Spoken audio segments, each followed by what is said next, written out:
I thought it would be a good idea to interview a few people. And you are my first one actually. A few chess players about chess psychology and some fun chess questions also. Because it seems like there aren't so many chess psychology articles out there. Although I know Noel does these, right? And Noel does chess psychology. Yeah, Uh, not just yes, psychology, but yeah, a different lot of.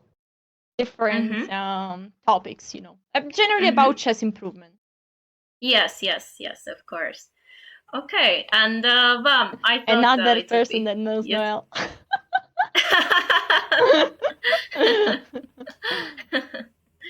Yeah, so I thought, yeah, I would have a few questions for you, uh, as yeah, as the first one. All right, so let's get started. My first question would be, of course, as a warm-up question, how did you start playing chess? Yeah. I started when I was in school. I've told this story. Probably my stream knows it already. I don't know how in Hungary it is, but in my town, Barletta, it was like very popular that in school you there were these extra classes about chess.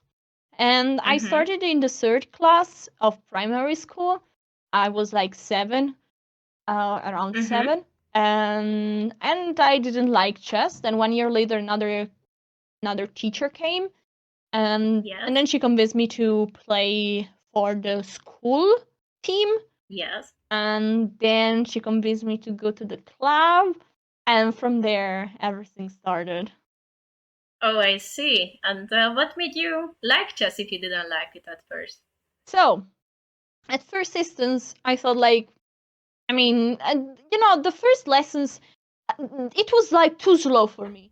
I mean, we were like, the first lesson was about how pawns move, and then we have like 3 lessons that we just practice how pawn moves. And I said like, damn man, that's a bit boring. I got it. For straightforward is 2 rules, and they capture in diagonal. Fine, I got it. Now, can we please move on? No, no, it was so slow. Then the rook another day, then the king, and I mean every piece at the time. And it took so much time to learn the entire game that I was like a bit, okay, that's not for me. It's too boring. And then 1 year later, we already knew how to play chess, so it was just much more spicy, much more exciting. And also, this teacher convinced me to. I'm a very competitive person, and I was destroying everybody in my class, of course. Because I like always to be the first one in the class in everything, and also in chess I had to be, of course. Of I course, was yes. I, I was really a nerd, a person, really the nerd. I was the nerd. I enjoyed beating other people in my class, getting the best of the class. But then it was really cool when we made a team with the school, and we went during school time. We went in holidays, vacation to play chess tournaments Mm-hmm. for the school, and it was like the best days of my life. So I was like super happy to do this, skip school for going playing chess, paid from the school as well. So that was for me free holidays, free vacation. I loved it. And also then I was starting to get good at the game, so I liked the experience and was good. Mm-hmm, mm-hmm. Yeah, I remember those times also. When I was there and they paid everything and you could just go going away from school, because also school was boring. I Yeah. imagine also for you. And when we come So, when we came back with the trophies, there was like one director, actually not of the primary school, but of the secondary school, that she loved chess. Also, like she has grandchildren that are very famous chess players, also very good chess player. One grandchildren is an international master, one of the strongest player in my region, and she loved chess. And uh, once we came back with trophies, she made us skip other lessons just to go through all the classes and show that we won this trophy. So we entered every class. It was so weird. So we were knocking at the doors. They were just teaching math, teaching Italian, whatever. And we said, sorry guys, but we have to tell you that we are the chess team of the school and we just won. This was so embarrassing. I really hated that. I really, but she wanted us to do that, and we had to do that. Yeah, that sounds embarrassing. It was. Yeah. But at least were the others proud of you? No, I mean, you know how kids are in secondary school, like is the age when you are, I mean, like where is the age where the most critical age for bullyism and like making fun of others, and so like you know already chess was not seen like such a sport, such a cool sport. Was not a cool sport, but was quite nerdish. And then also this was a bit embarrassing generally, so I didn't like this part.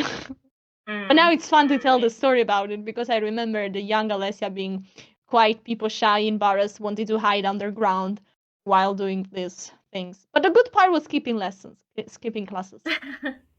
Yes, yes. Yeah. And well, and were you good thanks to your talent, or did you work hard I mean, to get good at chess? I don't know. I don't know. Um, it's I think like it's a mixture always of things. I think I had some kind of predisposition to chess, but generally I think my biggest lack was being an extremely competitive person. Even if I play a card game, any card game, I like to win. And when I was young, when I was a kid, I was extremely competitive everything. I was the nightmare of my sisters because when we played games together, I always had to win. And I'm trying to to put down this part of me because at one point it can be annoying. For example, if we play with friends and I always win at the game because I even study strategies of games, and then it can be annoying. They don't want to play with me anymore because it's not fun if you always win, you know. Yes, yes, makes sense. So I'm working on being a bit less competitive, but I think this was my huge advantage. I don't know if that is talent, if that is hard work. But after that, I mean, this wanting to this huge competitive part of me made me work hard. I was like every day. So just I will say one thing. My first Italian championship was played in 2007, and I was 8 years old, and I was playing for the category girls under 10. And I got to the 12th place. And my sister, 1 year older than me, and I told her chess, got 4th. She embarrassed me in front of everyone. How is that possible? Oh no, that's Since terrible. then, I started to train every single day. I was every day from 6 p.m. to 9 p.m. in the chess club, playing chess all the time. I just played, and solved some tactics puzzles. Just easy checkmates, these easy puzzles. And then the year later, I won the Italian championship. Oh, congratulations. Wow. But you mentioned you coach your sister, so at least you were a good coach. Thanks to Christina that she made me a stronger chess player.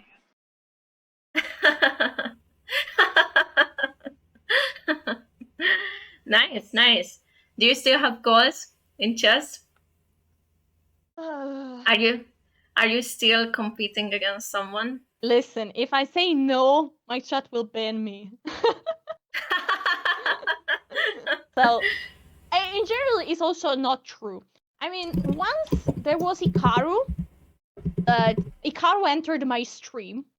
I was doing a part in Italian, an Italian stream. Hikaru also understands and speaks Italian. And I was talking with another content creator about getting to GM title.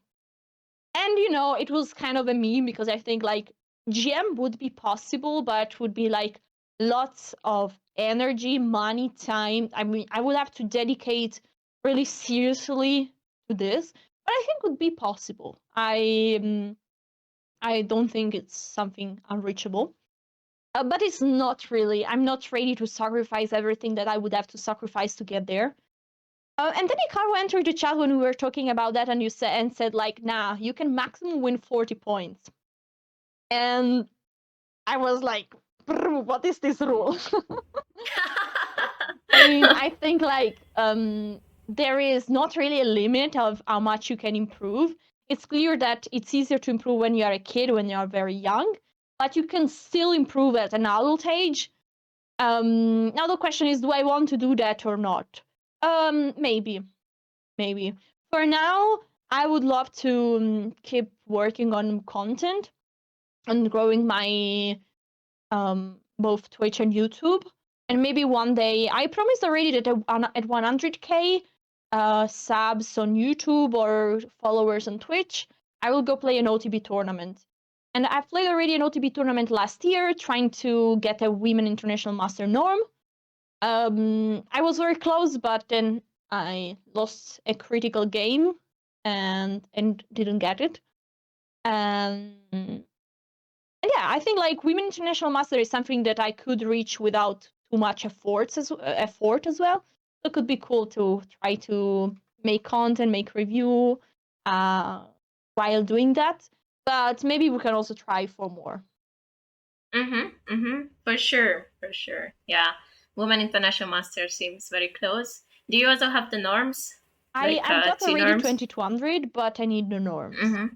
I need Okay. all 3 norms. Oh, okay. Okay.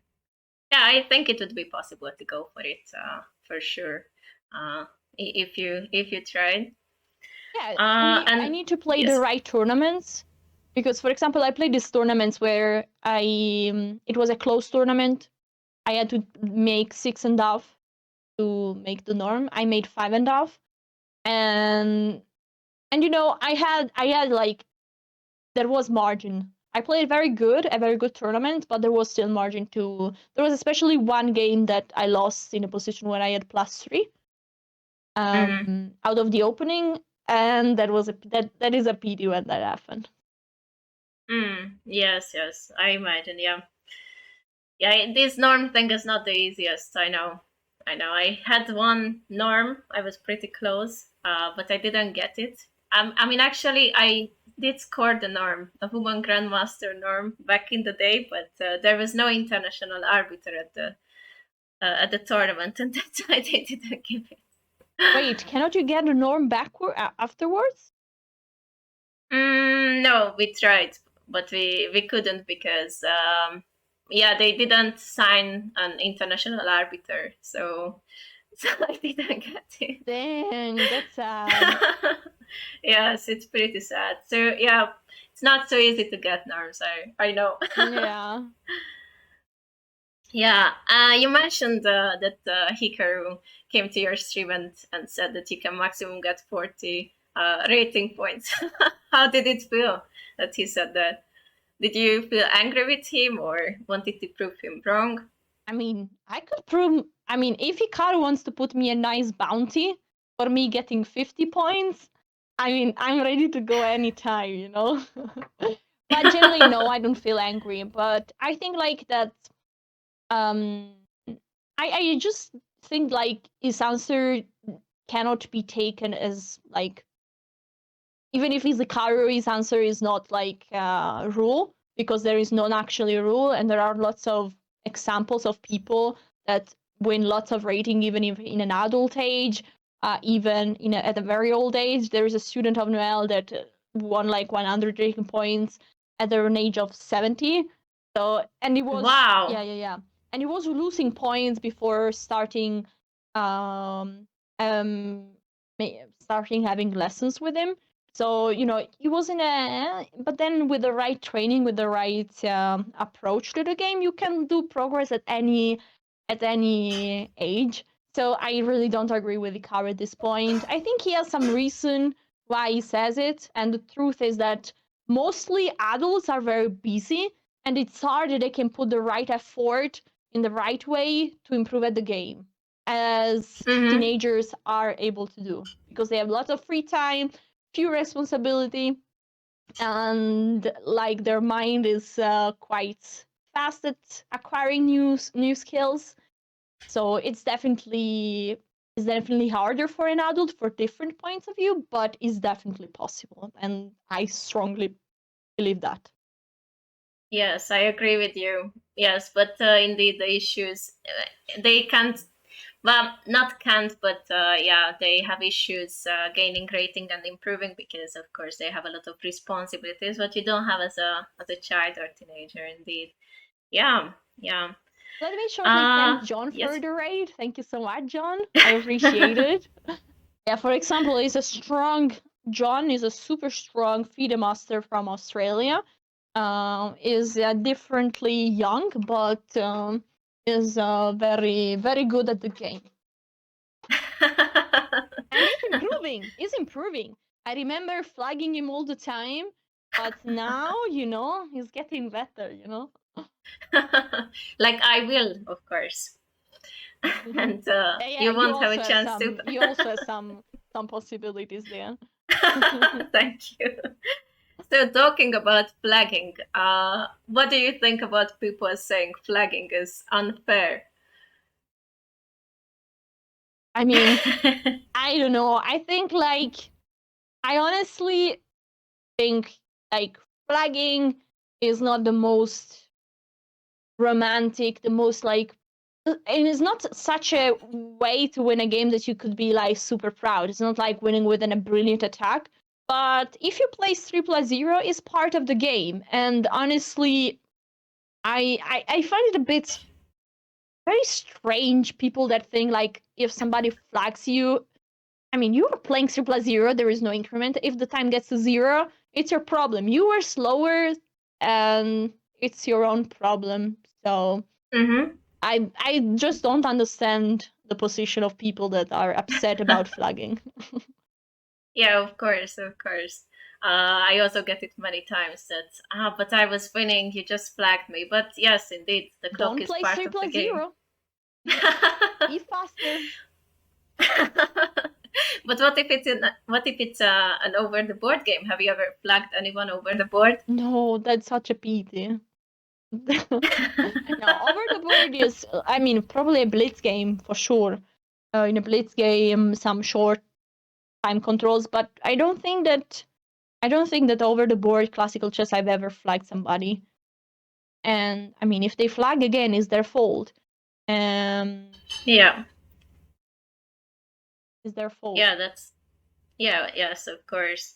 Have you ever had issues with your time management, playing too fast, or were you in my shoes being terrible at time?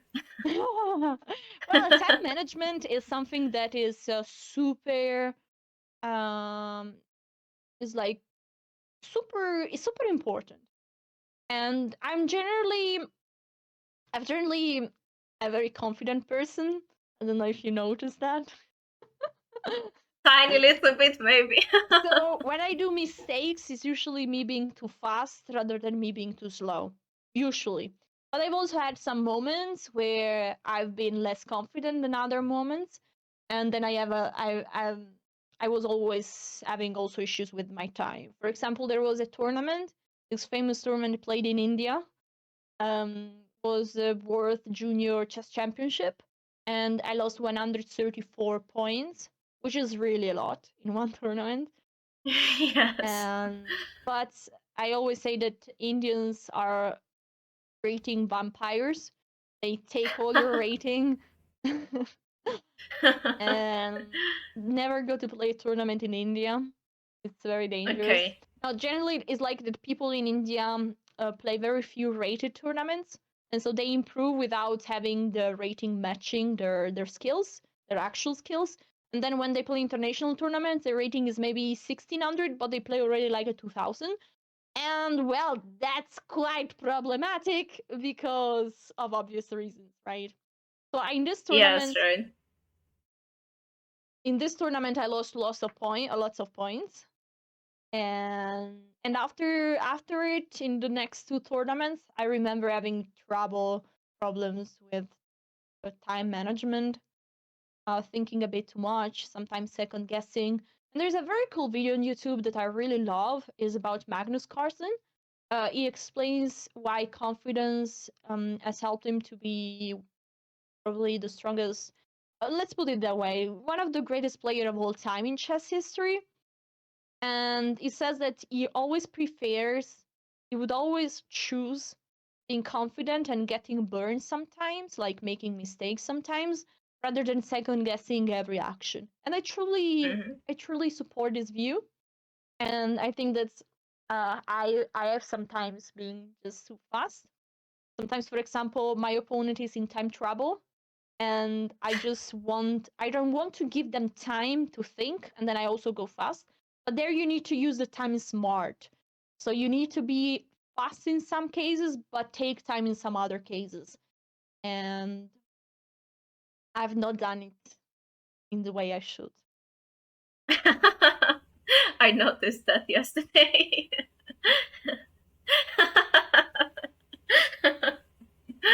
Right, right. I admire your skill for this. I am the opposite in this. So, We can yeah, that be the yin and the yang, you know? yes, yes, of course. I give you a little bit of my chess skills. I was winning. I was winning. uh, and what do you think? What are the differences between an online game, online important online match, and over the board game? What is easier online? What is easier over the board? Mm. I think one thing that I've noticed, of course, I'm a streamer, so over the board, there are less distractions, of course. You cannot listen music during the game, you cannot talk with your opponent, you cannot talk in general, you cannot explain the moves. You just cannot do so many things. So I remember like playing OTB tournament is like being in a bubble for hours where there is just you and the game, and has been also a cool way to just to like get out of some also worries, problems. Just there is a game, that's it. You think about it. You can also think about other things during the game, of course, but usually I'm pretty much into the game and I'm in the moment.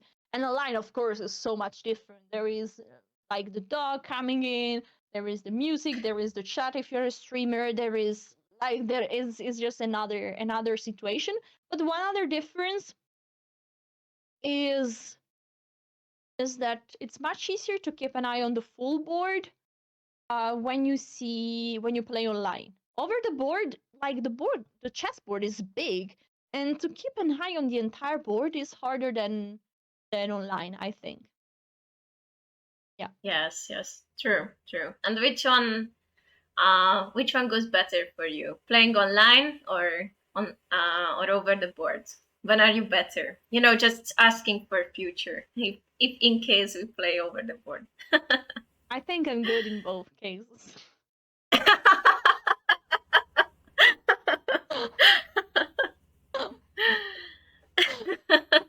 Not kidding. I mean, right now I have more experience um online, of course. What's yours? uh, no.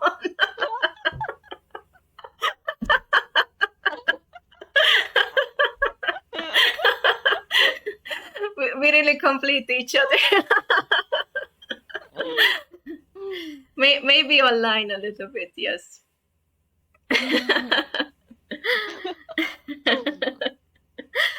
And well, yeah, so it's both tough a little bit, but yeah, I guess since I play mostly online nowadays, I would say I would go with online, like you said. It's funny that my chat is laughing, but they're saying, "Why are we laughing?" I don't know, and they're still laughing. Yes. uh, um, one question. I'm curious if you have any rituals before playing. like mental ritual, like you sit in front of the mirror and I don't know, I will beat him, I will beat him, I will beat him, or anything like that, or physical. Listen, I want to answer immediately. So, for how do you know me? What would you say? Not so well yet. Okay, but let's try. Let's try to for what you see, what you have seen. What would you say? I would say no. Okay, in that case, I can provide the answer. So no, it's true. No, I right now I don't have any particular rituals or things like that, but I used to have it. Yeah. So basically, well, actually no, it's not that I used to have it, but once we did it. So we were with some friends, well, with the Italian team at the World Youth Chess Championship in Greece 2010. I was playing the World Championship girls under 12, and like for me and generally for the Italian Federation, it's always been tough to play these youth events because we are a weaker country than other countries. So our expectation were usually do 50% and something like this. But it was always a fight because there were so many underrated players and was always tough. And so it like we had to create something to have extra power. And so we invented a very cringe dance that I will show to you. Okay. It's in Italian, okay? So then I will translate. Okay. So we were all sitting together outside to a chair and we were saying, Oggi che facciamo? That means, what are we doing today? Vinciamo! We will win! And then we were all standing up, we were going to a wall, and we were doing...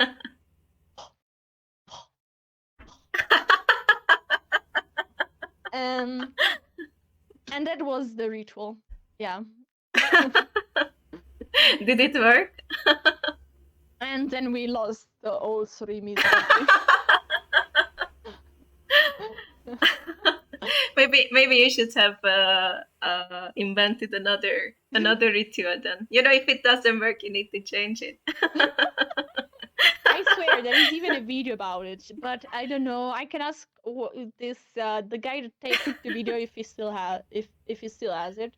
But it was very cringe, but it was very funny. We had lots of fun doing these things. My chat is saying it has a little bit of a cult vibes. Of what vibe?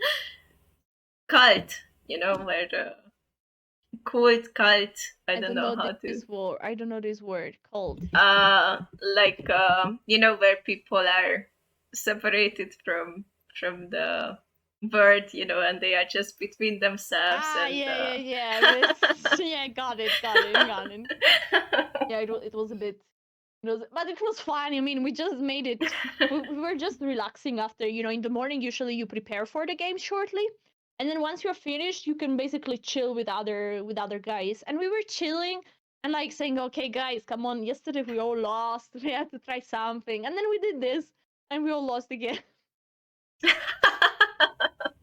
Nice. Talking about rituals, did you ever try any psychological warfare against your opponent? Like, of course. Oh no. What? I mean, I have to think what I can say and what I cannot say. Shortly. Should we call the police? Or wasn't it? Or it wasn't that bad? No, it's not that bad. But I don't want to say things that are private and are also about other people. Yes. Okay. Just this. So, okay. It's just that I'm not sure if I should say it because what I want to say is that I want to say just a general thing, but then don't give the story. But I know that if I give this general thing without giving the story, then my chat will complain until I don't say the story. So maybe better to keep everything out. But I will tell you once where I use psychology. Okay. First of Taking all, notes. sorry, Taking notes. taking notes. Yes.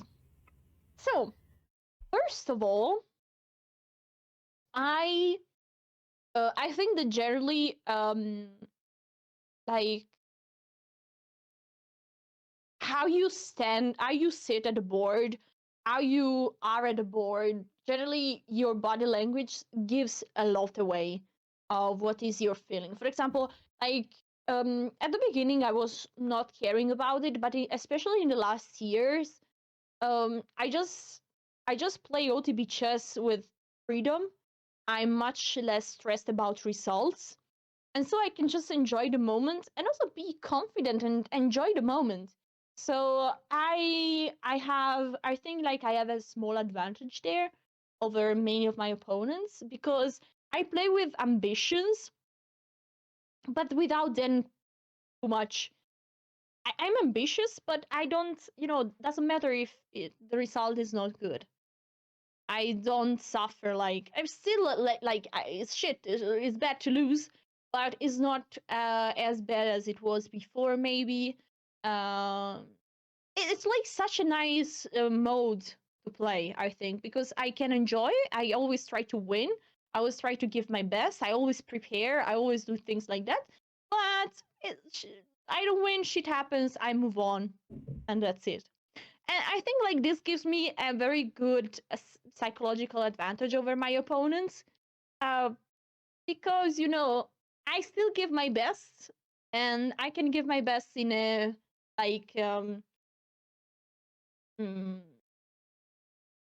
um yeah, Buddhist state of mind. Yes. Yeah. Okay. Sounds cool. Sounds cool. I took my notes. You And want other psychological tricks? yes, of course. Do you have any? Yeah, I have once. Once I was at the board, I played a line of the Caracan. I blundered a pawn in the opening. There was a pawn just hanging, a queen that could take a pawn on d4. I played bishop d3 without having the knight on f3. Do you have this in Yes. mind? Bishop d3 Yes, without yes. playing knight f3. And there was a pawn on Yes. d4 that the queen could have taken from d8. Yes. And what I did, I just played the move bishop d3. I realized immediately, and I made like this with my head on the other side, like, why is my opponent not taking the bishop? Why are you so slow? And I was looking in a very calm, very like zen, just come on. And then they took my bishop on d3. I play queen take d3, and the pawn is protected, and it's all fury again. That was so cool. That was so cool. Wow, how rated was your opponent that they fell for this? 2,100. Wow, oh my I god. mean, Wow. she's a women international master. She's strong. Wow. Oh wow. So this does work. Oh my god. Yeah. Hmm. And if we turn the tables, did someone use psychological warfare on you that you are aware of? Yes. Yes. First of all, there are people that are staring at you at the chessboard. What Oh, is your time to move? And holy shit, that could be really annoying. Really annoying. Like imagine I one is know. staring at you like this all the time, and you do like this, like, oh, they're staring at me. Oh. And then you go back, but you know that they are staring at you, and so you do like this, trying not to look, but then you remove the end because you're tired to have your hands on the forehead all the time, and so you remove the ends, and they are still staring at you, and you feel like stop, but you can't do anything. They can stare at you, and you can't do anything about it. So it's like you know it's like complicated. Do you have Yes. anything that was used against you? Yes, similar thing. Yes, that yes, I hate it. I recently played on the women Hungarian national women chess championship in December, and there are two sisters, and they regularly look at you, not all the time staring at you in the face, but like when you think, Yeah, that's then annoying. they yeah, it's very annoying. Or but I don't know if it's a psychological trick, but when I had one guy who really showed that he thinks bad of me, like as a chess player, and he played like like he is the god of everything, and Like Hikaru, you mean? yeah, kinda. Yeah, it's just the guy wasn't Hikaru, so only just yeah, yeah. But the good thing is he did not use it only as a psychological trick. He really thought this, so I beat him. So he got his lesson. Great. Yes, That's good. yes. Or I had a guy who in the beginning he taught me something like it will be an easy win. He was a international master or FIDE master, I don't know, a young guy full of himself, and taught me that he can beat me easily. At this time I did fall for this. As I mentioned, my confidence is not in this guy, so it did crush me. Yes. So Unfortunately, it doesn't always happen that you can beat everyone that is a bit annoying. Um, mm, and yes, yes, of course. Yes. Uh, so yeah, they can be pretty tough. I don't remember anything else if there was anything similar, to be honest. Or I had this guy. I don't know if it was a psychological trick, but he was similar rated. It was a very old guy, like 70 years old guy, and he had a messy hair all the time, not so nice shirt during the tournament, and when he played against me, he always complimented me, like, oh, Fruji, oh, you are so beautiful, you are such a nice player, and these things. And when he played against me, he actually combed his hair. He came with a nice shirt, almost with a tie also, and gave me a flower. I, wow. I don't know if that was psychological warfare, but yeah, it's definitely something. Oh, actually, I while you were telling the stories, you made me remind of two things. One, that well, I beat two grandmasters in my career OTB, and one came at the board and kissed my hand instead of shaking my hand. They took my hand and they kissed it, and I beat him. So it was very cool. And one friend even made a video of him coming back to the room very angry after the game and fisting the wall, super upset after the game. So that was like amazing, amazing. So, and then also one thing, when you ask me the difference between online tournaments and OTB, I choose all the life online, playing online, because you don't have stinky people going around the playing goal that don't shower since 1 year or more, and that's really annoying. Yes. Yes, I had this other guy on the tournament who we have a lake called Balaton in Hungary, and it was at the lake, and if you it's not the cleanest lake ever, so you cannot see through. It's very brownish, so you can imagine how much it stinks also. And the guy, during this 7 or 9 rounds tournament, one round a day, okay, he didn't shower at all. He just swam in the Balaton, and he put the same shirt. The arbiter had to go to him to shower finally and change the shirt.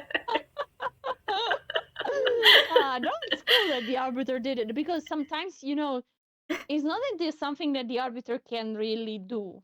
I mean, it's not that you can go to the guy, hey, you stink, go shower. I mean, an arbiter cannot do that, you know. So like, it's really complicated because it's also something subjective that could be. But as Flora Farin is writing, this is biological warfare, and is really a weapon that some players are using, and it's terrifying. Yes, right, right. Yeah, it's one of my funniest stories from my chess career. What was the funniest that ever happened to you, chess related, on a tournament, chess camp, or anywhere? Okay, I don't know. I mean, I would have to think. I told my chat that I I saw your question really very fast, but I didn't think about answers, and so I really don't know. Maybe you tell your story. Okay, you said it already. Um, Well, it's one of them. It's one of them. Well, these two that I mentioned with this guy, who who gave me a flower, and the other guy who did sting. And there is another one, but that's from a chess camp. I don't know. I have told my chat already, but I also very funny it. story from the chess camp. I'm curious. Well, one for me was actually, Anna Rudolph, the streamer on the chess. She's Hungarian, and I met her in real life, and she was in the same room as me. And there was this other girl, also called Anna. She's one of my best friends, and we had this super boring training on this in this chess camp, and it was it was a new coach who just started learning. I think he's a grandmaster or international master, but long story short, he was very boring. Like even the adults were sleeping this way. So yeah, everyone was well, really bored. And we go back. Anna wasn't there. Anna Rudolph wasn't there, and we go back, and my best friend had a meltdown. This was the worst coaching ever. I hate this, and she went on a rant for 5 minutes. Like, this was terrible. I don't know how he can teach people. This was the worst thing ever. And she goes on. She goes on. I'm like, there. Yeah, yeah. It wasn't the best. And Anna is like, yeah, okay. She doesn't know what to say. And then we have a knock on the door on our room, and everyone froze for a moment, like, who the hell is that? What if it's the coach guy? So we hid, not in the wardrobe, but like really in the bathroom or something, and we told Anna to open the door because we were scared it was the coach. And when she opens the door, and it was the coach saying, "Hello, girls, I heard how good the lesson was." Because it turned out he was next to us. So yeah, this is one of my funny stories.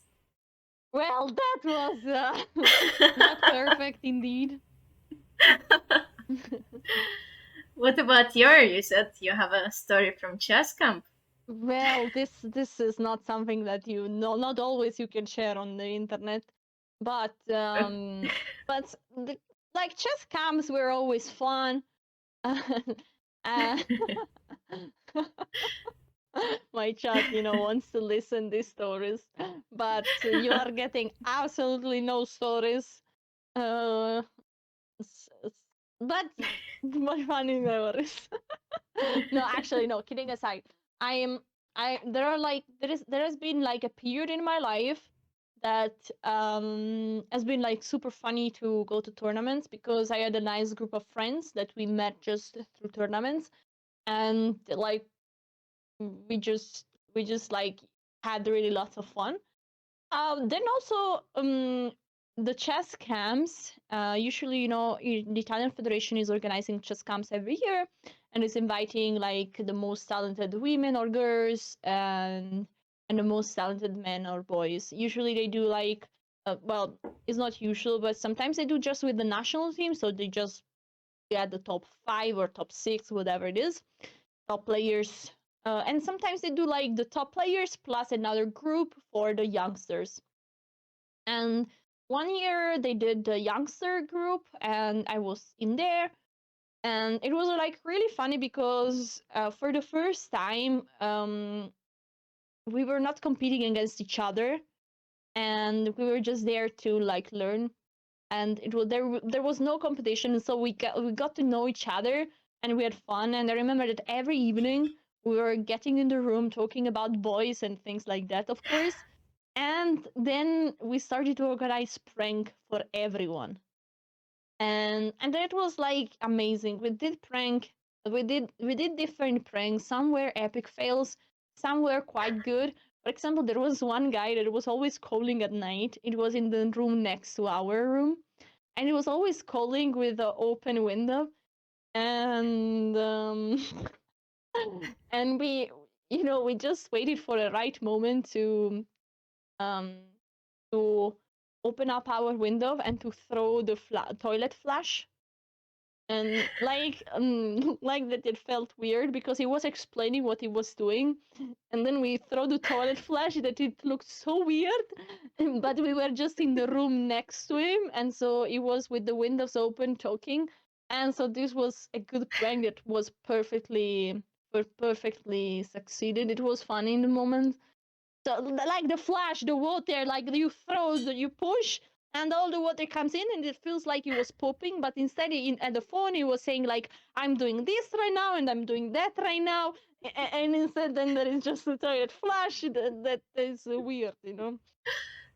Yes. It's fine. My chat is not too impressed about the story, but it's okay. It's okay. Have you ever laughed during a match over the board? Laughed, laughing. Yes, like a silent room, and something happens and you laugh during the tournament. Yeah, for sure. No, for sure. I mean, also sometimes when I was winning against a stronger opponent and they were visibly upset, sometimes I really had to hold my, and because you don't want to smile, really, I don't want to smile in that situation, but because you don't want to be disrespectful. If one person is pissed, you don't want to smile or to show. I try to hide my emotions. But chess is one of the only sports where this is like felt disrespectful. In other sports, you just celebrate when you score a goal. That is part of it. But in chess, it felt is in showing emotions can be disrespectful. It's just like the general culture that is like this. So you never want to smile or to show it. I mean, at least I felt very ashamed of showing it, and I never want to smile. But you know that feeling where you say, "I can't, I don't have to smile, Alessia, don't smile, don't smile, don't smile," but then you smile. That's very bad. And sometimes it happens, and but yep. Yes, yes, makes sense. Yeah, I also had a situation. Actually, you remember when I mentioned this guy who was playing like, oh, Yeah. I am the king of the chess. So he played like this in the first match, and I did beat him. And then the second time we played again. I'm talking about a 2300 federated Okay, guy, not bad. and and we played again on this tournament. And I normally don't laugh because yeah, it's like you mentioned, it's disrespectful. But I was completely losing, like terrible in the position. I had no zero chances.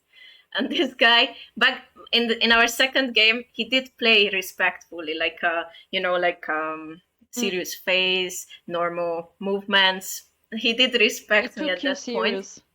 Seriously. Yes, and we did play, and I had a terrible position, and he blundered me into,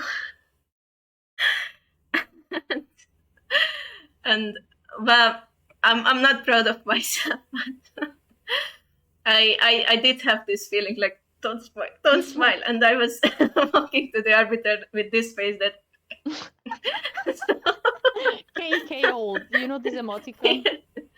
Yes. Yeah, KK hold. You were impersonating it. I know that Yes. feeling. I know that feeling. Yes. Yeah, so yeah, I'm not proud of it, but well, it felt so funny because I kind of felt sorry for him. No, I absolutely know it, and again, it's usually like you're really trying to hold, but the more you think about it, the more it comes. You start to Yes, laugh, and then you do what you do. yes, indeed. There was one other uh, moment when I had a game against one of my friends, and we were playing on board two on a smaller tournament. He's also 2100 rated, and he was crushed after 10 moves in the French, and I was white, and he very seriously, we were very good friends, very seriously plays, looks at me, draw, and it was such a terrible position for him that even the first board next to us started laughing with me. So, but he didn't take it at heart. But yeah, it was a smaller tournament. It wasn't, the nationals or anything. But yeah, it was a funny moment. Mm. Yeah. Well, it's not so nice, but yeah, it is what it is. Yeah, it happens, and usually I think like people really don't mean to be bad, but it's just that it's hard to hold emotions sometimes. I mean, imagine when it's Mm. very important. I remember once winning a very important game, and I was just truly so happy about it, and not meaning to disrespect my opponent, but maybe I was slightly, smiling. No meaning to disrespect, but sometimes there are emotions that you just cannot keep in. And again, in other sports, you don't keep any emotion in. Just in chess, we need to like hold everything. It's not always easy. Yes, But we yes, cannot true. scream in a playing hall. Actually, you know what happened once? What? Actually, Noel screamed very loud. When You did? Yes, when he won the second time, when he became a Swiss champion for the second time, he took me out of the playing hall. He closed the door and he said, "Sir!" But I mean, there was just a freaking door, so everyone inside heard him, and I was like, "Oh no!" I was like, "Oh no!" But it does make sense, yeah, in other sports, but in chess, yeah, they look at you with bad eyes. Right. Anyway, the tournament was finished already. It was the last round, so yet nobody could disqualify him anymore. Mm. Yeah. Which tournament was that? He's asking chat. It was Leukerbad, Swiss Championship, maybe 2019, 18. Some of this. Mm. Mm. Okay. Well, thank you very much for your time and Okay. sharing your You have to your go to work chess. soon, right? Yes, yes. But it was But fun. It was fun. And I think like there are also lots of memories that I don't think since very long time. But there are lots of stories, of course, also painful stories sometimes. But was a cool conversation, I think. I think I would like to know more also about your part. Uh, your answer to this question, but it was fun. yes, okay. I'm happy to hear that. We can have another one at some point if you Yeah, want to know my we will also answers. ask chat. Chat would like to suggest some questions, I think. Oh, okay. Okay. I don't know. Hmm. Well, thanks for your time again. Thank And you. well, worst case, we will have another one. Thanks. Bye bye. Have an Bye. amazing Bye bye. Sunday evening, Thank afternoon. you. You too. Bye bye.